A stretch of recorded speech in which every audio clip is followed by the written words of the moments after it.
So our last segment ended looking at product involvement, the first of the three types of consumer involvement. And now we're picking up with message involvement and then situational involvement with this segment. And there are a number of very interesting factors that can affect message involvement. In other words, how much interest is drawn to the advertisement. Okay. The first one is novel stimuli. Ads that include unique, surprising stimuli certainly draw our attention. Now, there's a name I want you to learn now, an important one. You only need to learn the last name, Levinson, but J. Conrad Levinson promoted the idea of guerrilla marketing in the 1980s. And this is a novel, unconventional form of advertising. So just like guerrilla warfare is unconventional means of war, okay, this is unconventional means of advertising. And Levinson originally proposed this for small companies as a way to compete with larger ones that had larger marketing budgets. So money can buy attention with special effects, fancy ad stimuli, and so on, expensive celebrity endorsers, so on and so on. But so can creativity. And so this began as a way that smaller companies could compete with larger companies. Now, unfortunately, guerrilla marketing is no longer such an advantage for small companies because it was proven so very effective that many large companies jumped on the bandwagon and they've put their marketing people on it. But this is still a very fun part of the class to see this kind of creativity. So from now on, at the end of each of our major lectures, we're going to show an example of guerrilla advertising. Okay. This here is one of my favorites, free air guitars. Ads that also include prominent stimuli can really increase message involvement. In other words, extreme stimuli. It could be bright colors or loud noises, etc. Okay, here's an example where they used color very prominently. And sometimes it's not just things like color or the noise, those types of basic senses. Okay? Ads at times include fear appeals as prominent stimuli. And this is really a careful line to tread, though. It must be done well. And a psychological researcher named Kumpf found that fear appeals tend to be effective, but in order to be effective, they must meet two criteria. Otherwise, they can and oftentimes will backfire, actually reduce sales in consumer psychology venue. So what are those two criteria they must meet? One of them is that the message cannot be too fearful.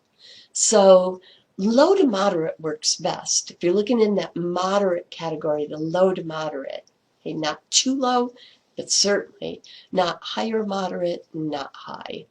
Okay, so moderate being best. And they must be accompanied with recommended action. And that action must be doable, not too difficult. You know, it's got to be something that appears to be fairly easy. Now, when we look at consumer psychology in particular, you know, it's like giving an easy solution, buying our product will alleviate this fear, right? So I'm playing for you one of my favorite examples here in video form. Here we go.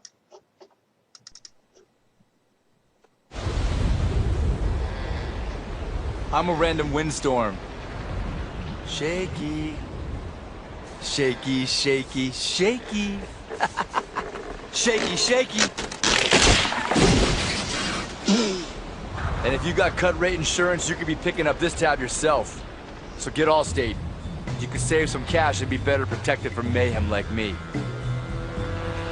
Mayhem is everywhere, so get an Allstate agent. Are you in good hands? You know, they do a really nice job with this. Allstate did, their marketing team with this ad. If you look closely at the criteria, you know, they keep it to a moderate level, even that low dash moderate within the moderate category of risk.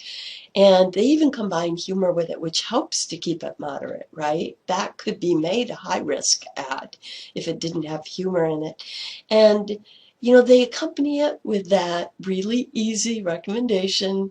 Hey, we'll take care of this. Don't worry, just get our insurance. You won't have to worry about this anymore.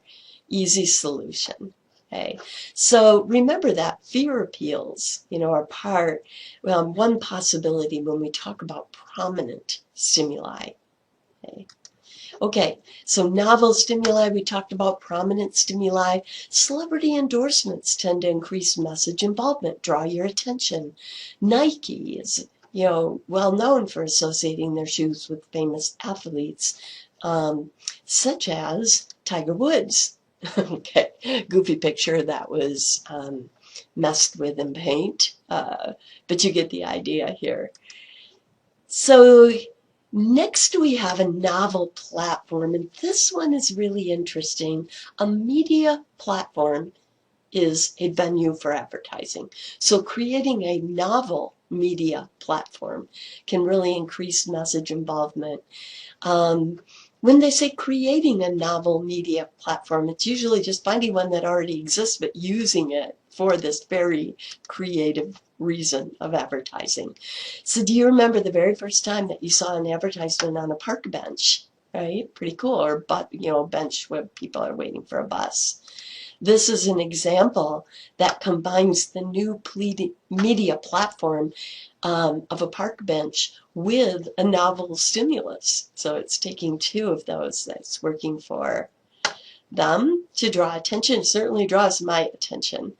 What about, you know, urinals are a pretty novel platform. Is this a good or a bad idea?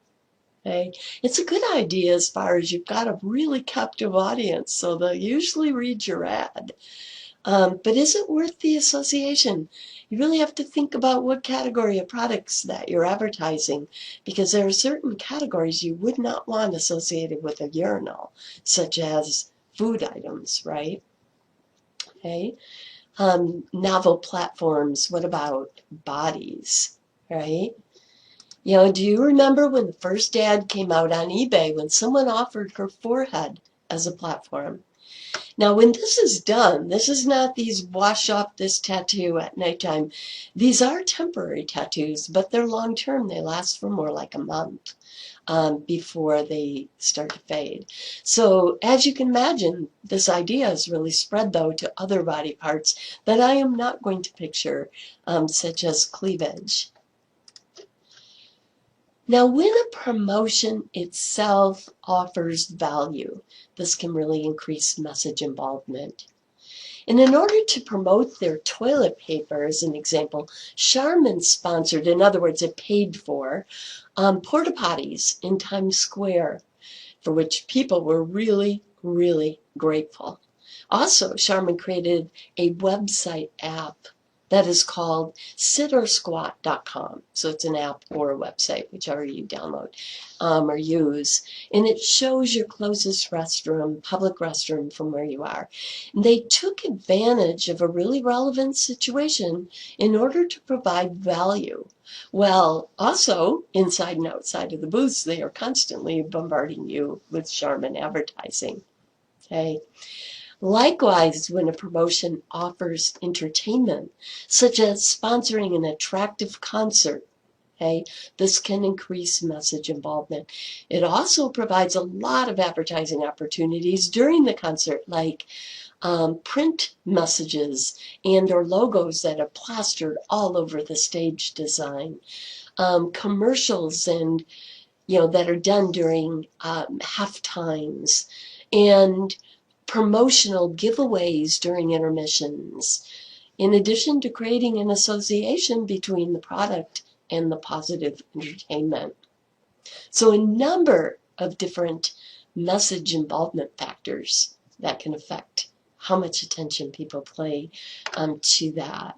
But then we also finally are going to end up here with these situational involvement factors. Just a couple of them, but really interesting.